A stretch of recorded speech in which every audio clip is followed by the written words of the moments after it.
The first film in Raimi's Spider-Man trilogy came out in 2002 and is really at the start, along with X-Men and before that Shadowed Blade of Marvel, that really represents the golden initial run at the box office in terms of mass sales and appeal for superhero films.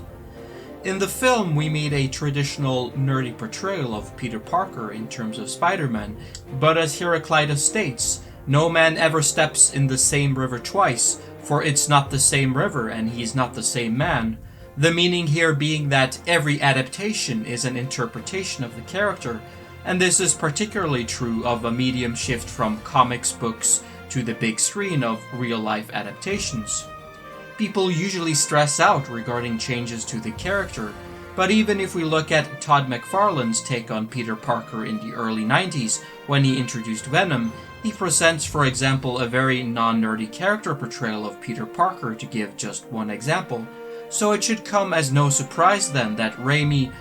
also takes liberties regarding the character, such as providing Spider-Man with a limitless supply of organic web shooters as opposed to mechanical devices, and changing the spider bite transformation sequence from a public science exhibit to being bit by a genetically engineered super spider, cause why not? In any case, what I want to focus on in this video is what I consider to be a major thematic in the first entry of Spider-Man, namely Peter Parker's search for personal meaning.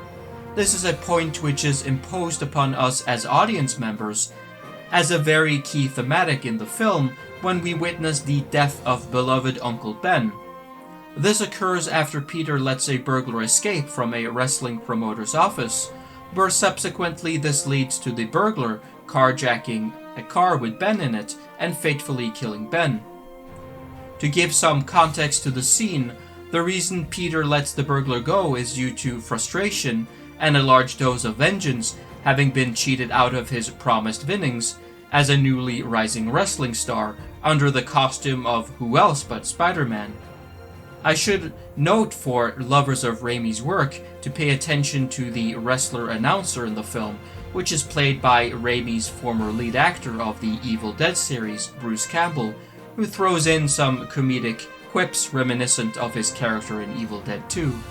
We can say then that the scene serves as a major storytelling device in the sense of Peter Parker being forced suddenly to have to deal with number 1, his uncle being ripped from his arms, number 2, his own sense of culpability in the incident, and number 3, how to continue his life's path given these unfolding events. To address these points, I give the hot take that the first Spider-Man film has a lot more to do with finding a sense of meaning than it has to do with finding a sense of stable identity, for the latter is essentially addressed fully in the sequel Spider-Man 2, or at least very partially, which includes the controversial twist of Peter Parker midway through the film choosing to step away from the costume. So in this context, Peter is orienting himself in the first film in terms of finding meaning past the violent death of his uncle, but the real sense of seeking out his personal identity and choosing a life for himself is the main task of the second film, which in many ways serves as the deeper film between the two. One should also not conflate the two concepts, as it's possible to find meaning without affirming a strong sense of identity, as one may commit to the former without requiring a stable, unified sense of self. In this sense, I argue meaning serves in some ways as the weaker notion between the two, as one can find meaning in practice, in a ritualistic sense, in relations, commitments or experiences, to name some examples, where it is perfectly non-contradictory to, for instance, to feel incredibly fulfilled in terms of meaning by working for a charity, to take an example, yet have not developed a more mature, stable self. I am sure many young adolescents, for example, can attest to this feeling, where I argue that defining meaning in terms of the stronger position of one's life becoming meaningful when I discover or express my true authentic self is merely one pluralistic notion of the word for meaning, and should be in no ways taken as a foundationalist concept of how we refer to the term of meaning. Likewise, There may be instances such as a teenager performing a bank robbery with a gang where the person finds meaning in camaraderie in terms of the heist, yet does not feel that this act is a representation of who the person really is in the strong sense of identity. A second option here is of course to deny a permanent stable self, as is done in Buddhism for instance through the doctrine of anatta or no self. The self here is much more illusory and subject to continuous change through our perceptions. This also shares a lot of commonality with David Hume's bundle theory of self, where the self is explained through a bundle of sensory perceptions. In the context of the film, Peter Parker ultimately chooses to find meaning in fighting crime as he remembers the cookie dough slogan of Uncle Ben, "With great power comes great responsibility." However, we should note that it's not at all obvious that the conclusion of responsibility follows automatically from great power. Why not, for instance, with great power comes great enjoyment, or with great power comes great satisfaction or great influence over other people as an alternative? Maybe it's the case that Uncle Ben is not trying to make a factual moral statement, but rather he is instilling in Peter ethical virtues that he thinks one should follow. One reading of Spider-Man is therefore through the lens of virtue ethics, which aims, according to the ancient Greeks, to reach eudaimonia, or human flourishing, by emphasizing not consequences of actions or moral duty, but rather on cultivating a virtuous character in order to aspire to a morally excellent life.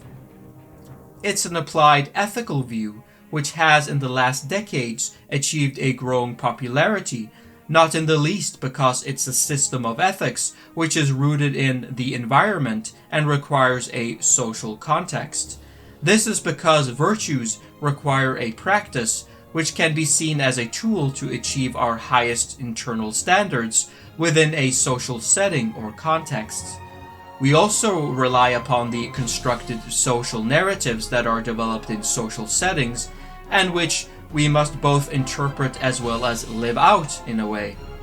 For a modern take on virtue ethics, I highly recommend reading McIntyre's classic work After Virtue from the early 80s. In any case, the death of Ben marks perhaps the seminal moment in the film as Peter starts to construct meaning in his life following the advice of his late uncle, and his message is obviously something that resonates deeply with him, as well as helps him through the grieving period. I think it's also safe to say that if Peter reflects upon his actions of letting the burglar go, yes, he experiences guilt following the event, but above all, what he takes away from the incident is a sense of continued moral commitment. A commitment to counter personal gain, egotism, and revenge, with that of turning himself into Spider-Man, or adopting the persona of Spider-Man, if you will, where he hopes that by helping others, he will in turn counter similar mistakes in the future. Therefore, instead of hyper-fixating on revenge for his uncle, Peter is ultimately able to turn things around in terms of positive deeds for society through fighting crime. Of course, the harder lesson of both living with Spider-Man as a persona and learning above all what the powers he now possesses demand from him, as well as structuring his own life and identity, are themes that, as I mentioned before, are much more addressed in the second installment of the franchise. The first film therefore instills Peter with a sense of confidence as well as meaning through fighting crime, where he, upon embarking upon his new journey, he still needs to find a stable set of structuring to his inner identity and feel at home socially in order to progress.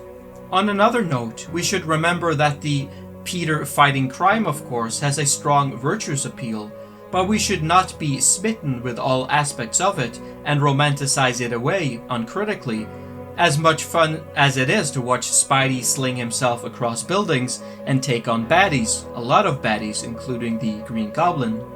Keep in mind, for instance, that it's not just the case that Peter is fighting crime, he also needs criminals to fulfill his sense of meaning, and through it seeks the thrill, action that comes along with it, And we may add the additional incentive of his job as a photographer, where he is known above else as a photographer that catches Spider-Man in action. To be fair, it's pretty easy to catch Spider-Man in action if you are yourself Spider-Man.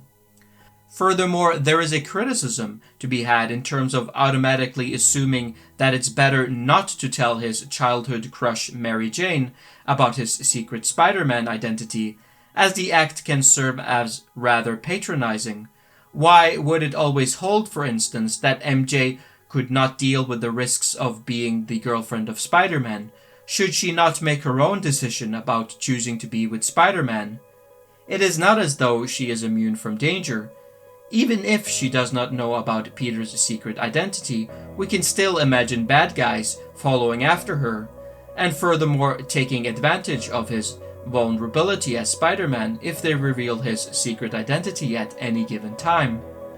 To end off this video, it's worth mentioning the fact that a superhero like Spider-Man seems to much more easily seek meaning in social relationships, as he is not a lone ranger in the sense that a superhero like Batman is. The distinction here being that Peter Parker has social acquaintances for their own sake as well as for their pleasure, which is not the case with Batman. Batman is a character who gets close to people who ultimately help him fulfill a mission or a goal, where the intrinsic pleasure in the relationship is much more secondary.